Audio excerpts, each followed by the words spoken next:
December 2ರಂದು ಮಾಯಸಂದ್ರದಲ್ಲಿ ಕೃಷಿ ವಿಜ್ಞಾನ college ಉದ್ಘಾಟನೆ. ಡಾಕ್ಟರ್ ರಾಮೇಗೌಡ.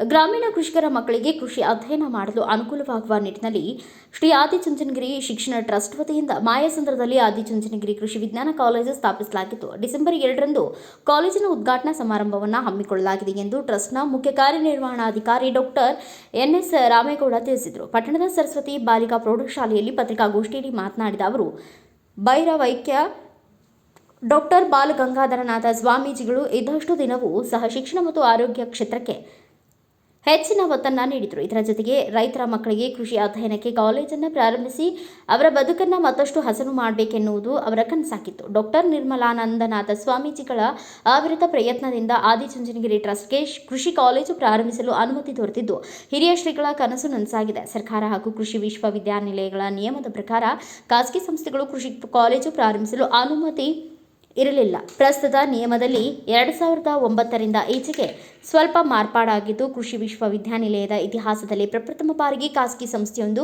ಕೃಷಿ ಕಾಲೇಜನ್ನು ಪ್ರಾರಂಭಿಸಿದ ದಾಖಲೆಯನ್ನು ಆದಿಚುಂಚನಗಿರಿ ಟ್ರಸ್ಟ್ ಬರೆದಿದೆ. ಇದೇ ಸಂದರ್ಭದಲ್ಲಿ ಕನಕಪುರ ತಾಲೂಕಿನಲ್ಲಿ ಕನಕಪುರ ಗಾಂಧಿ ಎಂದೇ ಹೆಸರಾಗಿದ್ದ ಕರಿಯಪ್ಪನವರು ಗಾಂಧಿ ಫಾರಂ ಪ್ರಾರಂಭಿಸಿ ಕೃಷಿ ಕಾಲೇಜಿಗೆ 50 ಎಕರೆ ಜಮೀನು ಮೀಸಲಿಟ್ಟಿದ್ದರು. ಈಗ ಕನಕಪುರಕ್ಕೂ ಗ್ರಾಮಾಂತರ ಹಿನ್ನೆಲೆ ಕೃಷಿ ಕಾಲೇಜು ಮಂಜೂರಾಗಿದೆ ಎಂದರು. ಡಿಸೆಂಬರ್ 2ರಂದು ಮಾಯಸಂದ್ರದಲ್ಲಿ ನಿರ್ಮಾಣವಾಗಿರುವ ಆದಿಚುಂಚನಗಿರಿ ಕೃಷಿ ವಿಜ್ಞಾನ ಕಾಲೇಜು ಉದ್ಘಾಟನಾ ಸಮಾರಂಭದ ದಿವ್ಯ ಸಾನ್ನಿಧ್ಯವನ್ನು ಶ್ರೀ ಆದಿಚುಂಚನಗಿರಿ ಮಹಾಸಂಸ್ಥಾನ ಮಠದ ಪೀಠಾಧ್ಯಕ್ಷರಾದ ಜಗದ್ಗುರು ಶ್ರೀ ಡಾಕ್ಟರ್ ನಿರ್ಮಲಾನಂದನಾಥ ಮಹಾಸ್ವಾಮೀಜಿ ವಹಿಸಲಿದ್ದು, ಪ್ರಧಾನ ಕಾರ್ಯದರ್ಶಿ ಪ್ರಸನ್ನನಾಥ ಸ್ವಾಮೀಜಿ, ಕೃಷಿ ಸಚಿವ ಎನ್ ಚಲುವರಾಯ ಸ್ವಾಮಿ, ಶಾಸಕ ಎಂಟಿ ಕೃಷ್ಣಪ್ಪ, ಬೆಂಗಳೂರು ಕೃಷಿ ವಿಜ್ಞಾನ ವಿಶ್ವವಿದ್ಯಾಲಯದ ಕುಲಪತಿ ಡಾಕ್ಟರ್ ಸುರೇಶ್ ಎಸ್ವಿ, ಆದಿಚುಂಚನಗಿರಿ ವಿಶ್ವವಿದ್ಯಾನಿಲಯದ ಉಪಕುಲಪತಿ ಡಾಕ್ಟರ್ ಎಂಎ ಶೇಖರ್ ಉಪಸ್ಥಿತರಿರಲಿದ್ದಾರೆ ಎಂದರು. ಮಾಯಸಂದ್ರ ಕೃಷಿ ವಿಜ್ಞಾನ ಕಾಲೇಜು ಪ್ರಾಂಶುಪಾಲ ಶಿವಲಿಂಗೇಗೌಡ ಮಾತನಾಡಿದರು.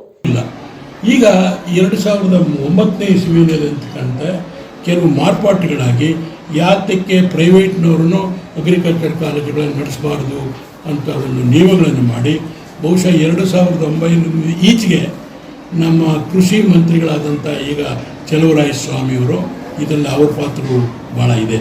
ನಮ್ಮ ಕನಕಪುರಕ್ಕಾಗಲಿ ಇಲ್ಲಿಗಾಗಲಿ ಅಗ್ರಿಕಲ್ಚರ್ ಕಾಲೇಜ್ ಬರಬೇಕಾದ್ರೆ ಚಲುವರಾಯ ಸ್ವಾಮೀಜಿಯವರು ಅಷ್ಟೇ ಮುಖ್ಯ.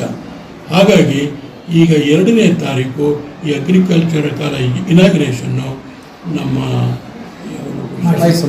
ಮಾಯಸಂದ್ರದಲ್ಲಿ ಜರುಗುತ್ತೆ.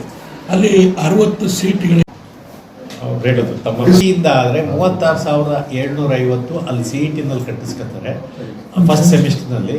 ಸೆಕೆಂಡ್ ಸೆಮಿಸ್ಟರ್ನಲ್ಲಿ 28-35 ಇದೆ, ಒಂದು 3-4 ಸಾವಿರ ಕಡಿಮೆ ಆಗ್ತದೆ. ಅದು ವರ್ಷದಲ್ಲಿ 2 ಸಾರಿ ಫೀಸ್ ಬರ್ತದೆ. ಫಸ್ಟ್ ಸೆಮಿಸ್ಟರ್ನಲ್ಲಿ ಅರೌಂಡ್ 30,000 ರುಪೀಸ್ ಇರ್ತದೆ.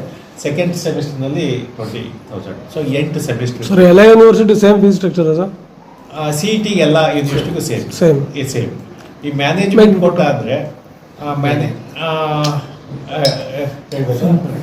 ಮ್ಯಾನೇಜ್ಮೆಂಟ್ ಕೊಟ್ಟದಲ್ಲಿ ಈಗ ಕರ್ನಾಟಕದಲ್ಲಿ ಚನ್ನಪಟ್ಟಣದಲ್ಲೂ ಪ್ರೈವೇಟ್ ಅಗ್ರಿಕಲ್ಚರ್ ಕಾಲೇಜ್ ಅಂತ ಇದೆ, ಅದು ಮಾನ್ಯತೆ ಪಡೆದಿಲ್ಲ. ಬಟ್ ಅವರು ಫ್ಯೂಚರು ಅಷ್ಟು ಹೇಳೋಕ್ಕಾಗಲ್ಲ. ಆದರೂ ಅಲ್ಲಿ 3.5 ಲಕ್ಷ ಈ ಥರ ತೊಗೊಂಡು ಪ್ರತಿ ವರ್ಷ 30-40 ಕೆಲಸ 60 ತೊಗೊಂಡು ನಡೆಸ್ತಾ ಇದ್ದಾರೆ. ಅದು ಮೈಸೂರು ಯೂನಿವರ್ಸಿಟಿಗೆ ಅಪ್ಲಿಕೇಶನ್ ಆಗಿದೆ. ನಮ್ಮಲ್ಲಿ ಈಗ ಪತ್ರಿಕಾಗೋಷ್ಠಿಯಲ್ಲಿ ನಿವೃತ್ತ ಪ್ರಾಂಶುಪಾಲ ಪ್ರೊಫೆಸರ್ ಪುಟ್ಟರಂಗಪ್ಪ, ನಾಗಮಂಗಲ ಪ್ರಥಮ ದರ್ಜೆ ಕಾಲೇಜು ಪ್ರಾಂಶುಪಾಲ ಡಾಕ್ಟರ್ ರವೀಂದ್ರ, ಆದಿಚುಂಚನಗಿರಿ ವಿಶ್ವವಿದ್ಯಾನಿಲಯ ಅಧಿಕಾರಿ ಚಂದ್ರೇಗೌಡರು ಉಪಸ್ಥಿತರಿದ್ದರು. Bureau report Girish K Bhat, Bharat Vaibhav news, Turuvekere.